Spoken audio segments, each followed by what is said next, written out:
I'm just saying hello today on February 6, 2010 from this history museum here with my local expert Sujei from La Alhóndiga in Guanajuato, Mexico. And Sujei, you're right next to a painting of, who is this gentleman? He is Porfirio Díaz. He was the president of Mexico from for ages, for some time. 1830 to 1915, for a long time. No, or is that his birth date? Yeah. Okay. But he was, the president for a long time. So there are people that actually like him and people that hate him.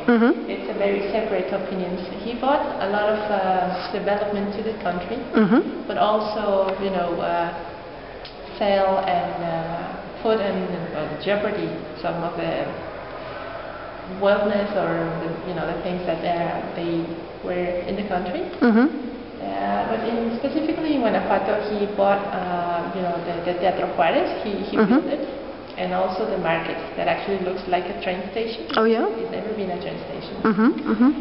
So he was for progress actually, and he more or less industrialized the country, and also brought in the railways. Is that correct? Yeah. So, but a very divisive figure in history. Some people liked him and some people didn't, because it was a dictatorship, right? Yeah. Yeah, actually he was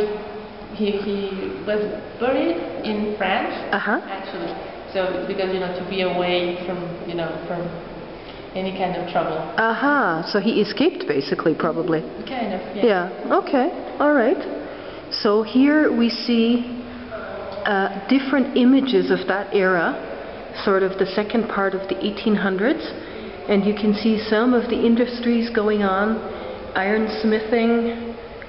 You can see industrialization is starting to take hold. This would be relating to mining as well, I would imagine. And these are some real early photos already. They're not paintings anymore. Let me just read to you once again. Porfiriato is the age of Porfirio Díaz, the period of his reign. And it says that mining is once again the focus of attention of the big investors. The impressive growth of production of Guanajuato minerals, now enriched with industrial products from the mines in northern Pozos. What's Pozos? It's like a place in northern states. Okay, so in that region gives rise to a new bonanza to which the enormous number of technological advances introduced with success in the mines of the mother lode.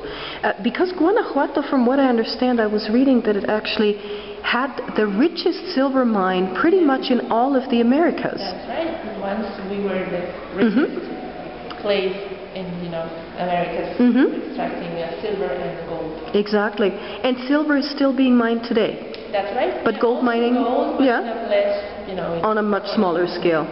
And you can see some of the mining buildings that came into being around that time. Some of the implements that were used during that time in the mining industry, and some of the art that was produced during the Porfiriato. Let's have a look over here. We have more images of workers. That's what they used to look like at that time.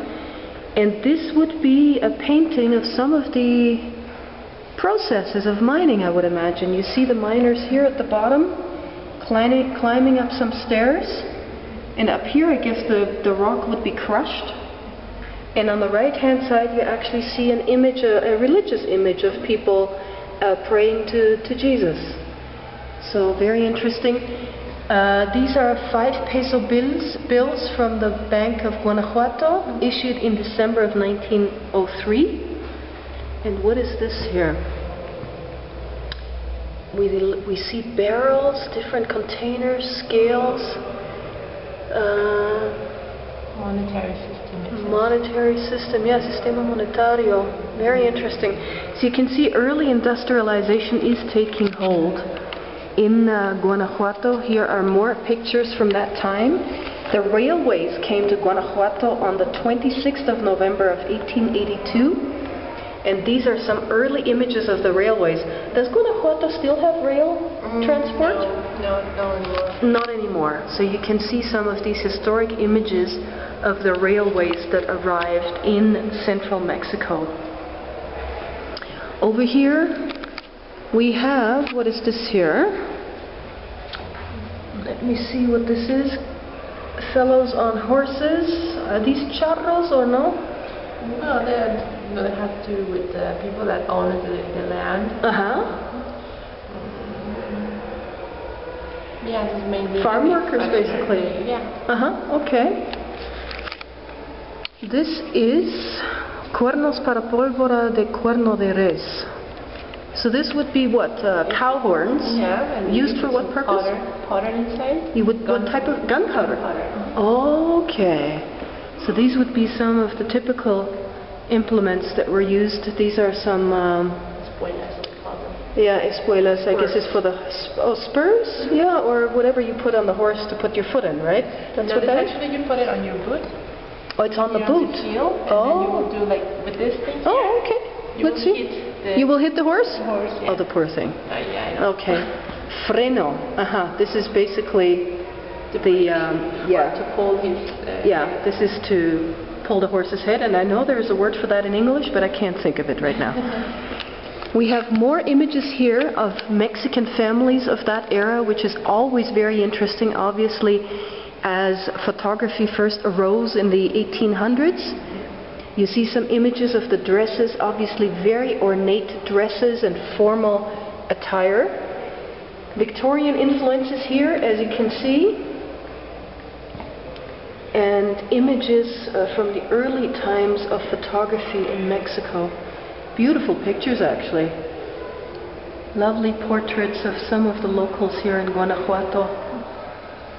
And this, I guess, would be some living room equipment of the time of the Porfiriato. You can see the Victorian influences, and from what I understand, Porfirio Diaz was very enchanted with European architecture, particularly French architecture. You see the Teatro Juarez here, which has a very strong neoclassical influence. And is that the market that looks like a train station? Yeah, that's correct. What is the name of it?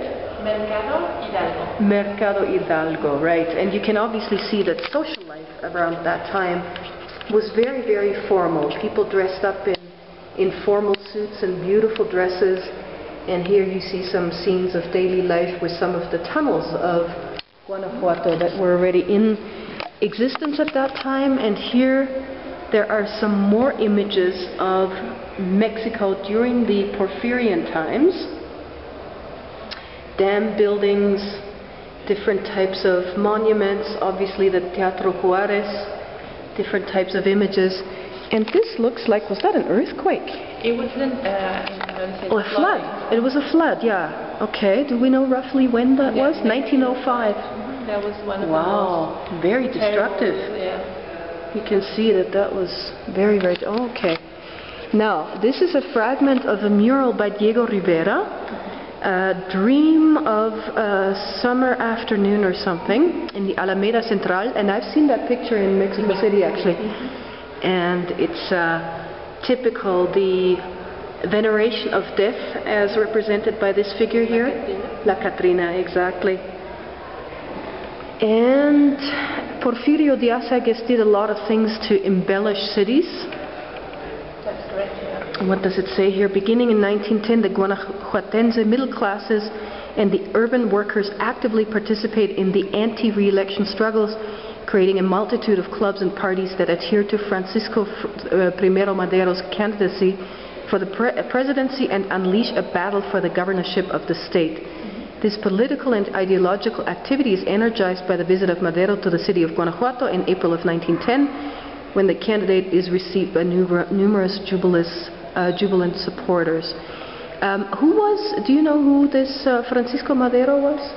No. Yeah, okay. Well, obviously an important figure in Mexican history, and this must be close to the end of the reign of Porfirio Diaz. Okay. And here would be some officials, I guess. Huertista? What is it? Huertista comes from the word huerta, Victoriano Huerta, and he was another important figure in political life in Mexico. Okay, because these people look like policemen or officials of some sort. Yeah, that's okay, all right. And here are some other images. Actually, I guess, is this the war, the Civil War? The Civil, yeah. The Civil War of Mexico. which took place from when? 1910 to... 30 maybe? Yeah, for quite a few years, so... Okay, alright, let me give you another view out towards the courtyard of La Alhóndiga. We'll continue our walk from here.